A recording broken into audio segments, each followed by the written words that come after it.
In a speech lasting nearly an hour on the first night of the Democratic National Convention, President Joe Biden defends his record as he passes the torch to Vice President Kamala Harris. And protesters take to the streets outside the DNC, calling for an end to the war in Gaza. The Morning Rundown starts now. From the Straight Arrow News Studio, bringing the stories that matter to you from across the United States and around the world. This is the Morning Rundown. Today is Tuesday, August 20th. Thank you for joining us. I'm Kara Rucker. It's now day 2 of the Democratic National Convention, and you can expect to see former President Barack Obama be among those giving speeches tonight to rally up the Democratic base ahead of Vice President Kamala Harris officially accepting her party's nomination for president. A quick recap of what we saw on day 1 at the DNC. Harris and her running mate Tim Walz were in the building last night. And while this convention is one largely for Kamala, day 1 belonged to President Biden, as the party paid tribute to his decades-long political career. The crowd chanting in support of the president, with his wife Jill Biden in the audience, and Biden taking the moment to thank his supporters.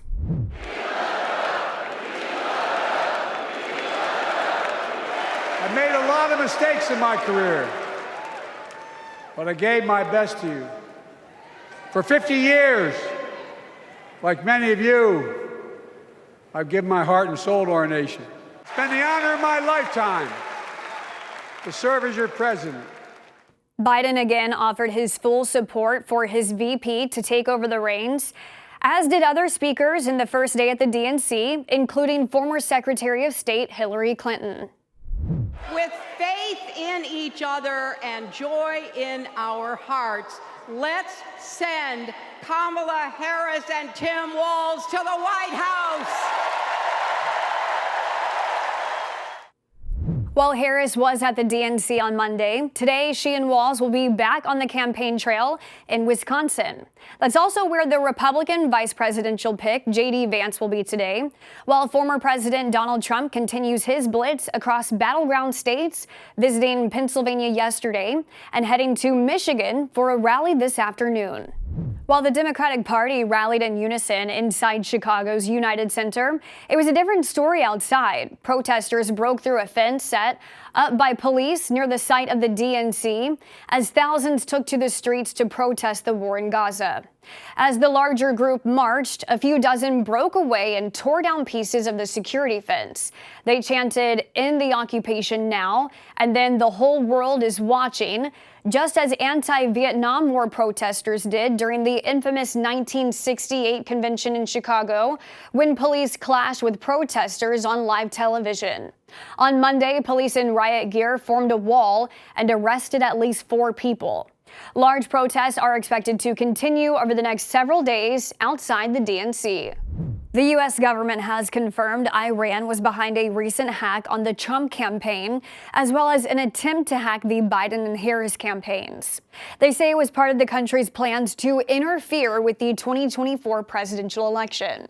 The FBI briefed former President Donald Trump on their preliminary findings after news organizations reported receiving documents believed to have come from an account belonging to a senior Trump campaign official that were actually from a hacker.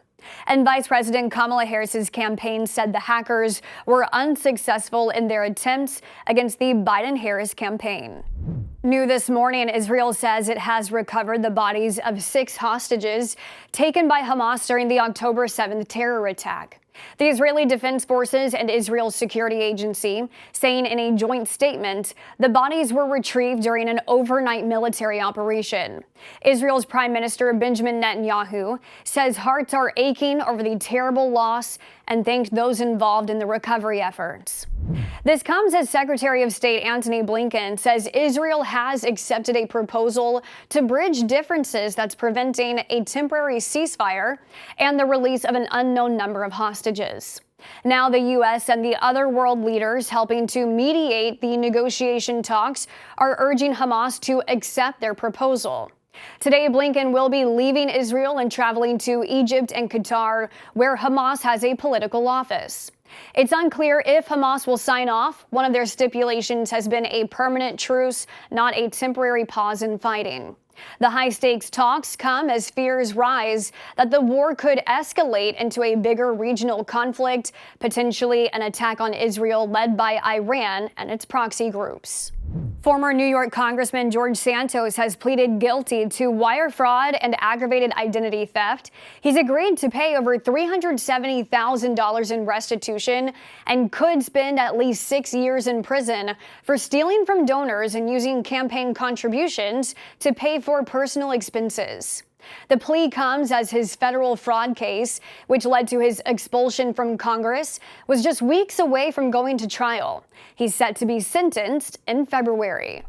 Finally this morning, like any good TV show or movie, the saga of the sale of Paramount has a last-second plot twist. According to reports, billionaire media mogul Edgar Bronfman Jr., the former head of Warner Music Group, has submitted an offer of $4.3 billion to take control of Paramount Global, the parent company of CBS, MTV, and Paramount Pictures. It was last month when Skydance Media entered a deal to purchase the media conglomerate for $8 billion, but that deal came with a catch, a 45-day window where Paramount could field other offers. And Bronfman has entered the fray, just as that deadline was about to expire on Wednesday.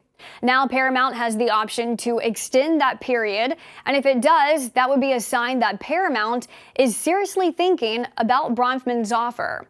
So as they say in showbiz, the plot thickens. Stay tuned. These are your top stories for this Tuesday. We'll see you back here tomorrow.